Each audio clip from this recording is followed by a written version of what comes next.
Christopher Nolan is back with another masterpiece in filmmaking. This time he tackles the real-life creation of the atom bomb. No, we're not talking about Disney's box office. It's a race to see which country can blow first. America or those goose-stepping dickheads? Get comfy for this long drama in Oppenheimer.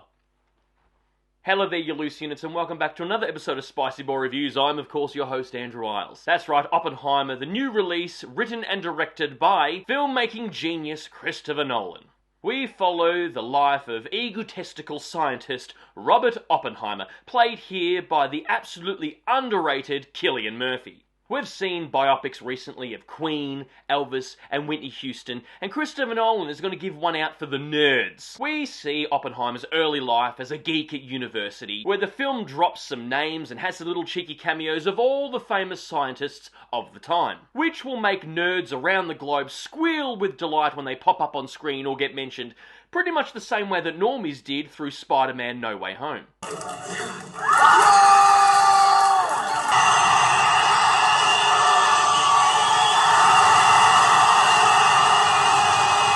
During these university years, we see Oppenheimer do some theory dumping about what would happen with a dying star. And we're talking about dying star as in star in the sky, not what happened on the onslaught of 2022.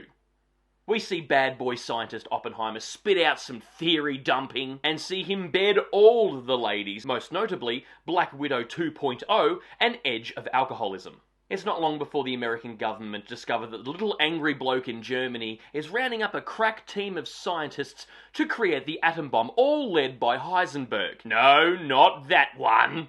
So General Private Ryan gets Robert Oppenheimer to do the exact same thing. Luckily, Oppenheimer owns a ranch in New Mexico where the American military can build like a small town for his crack team of scientists and their families. The film, of course, bounces around with timelines popping up at the end and in the middle and at the beginning all over the place, proving that Christopher Nolan still has a stiffy for time play. We cut between the creation of the atom bomb and then fast forward to the McCarthy trials. We also discover that there's a mole leaking the secrets of the atom bomb to the Russians. Where?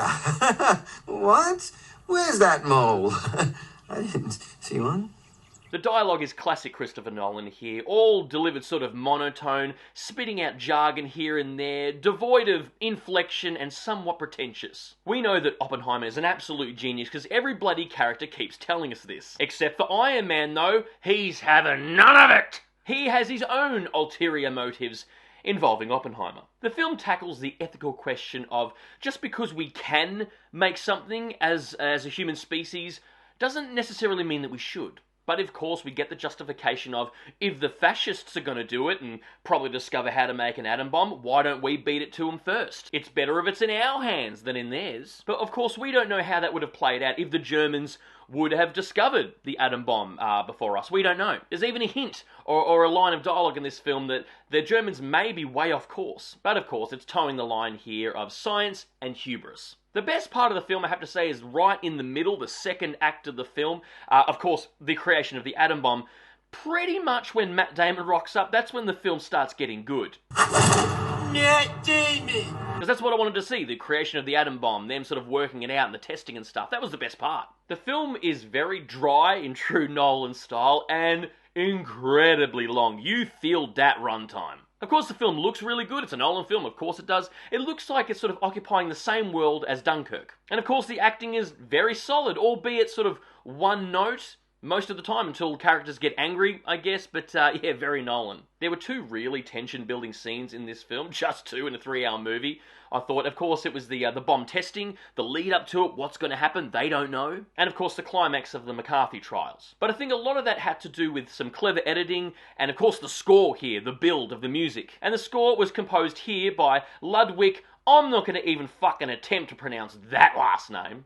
You deserve better, sir, than me butchering your name. Of course, like I said, the acting is pretty solid. It's a Christopher Nolan film, of course it is, but every single actor here, including the little minute characters with maybe one line, were all pretty recognisable actors. Christopher Nolan is only one of a handful of directors left in the industry who can make any film they bloody well wish, get the green light, and people will flock to it. Audiences and actors alike, just to work with him. This film is good. It's really good. It is somewhat of a masterpiece. It's beautiful to look at. It's art. It's really artistic.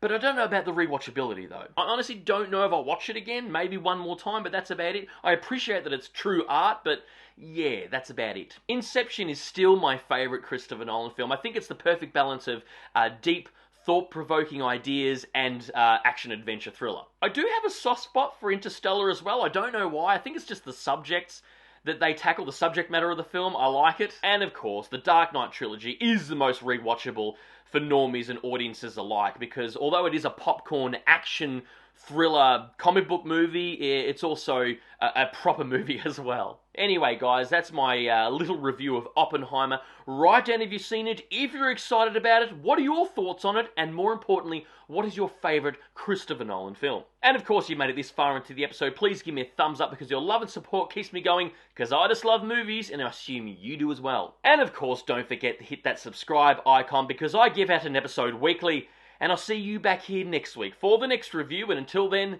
stay spooky, kids.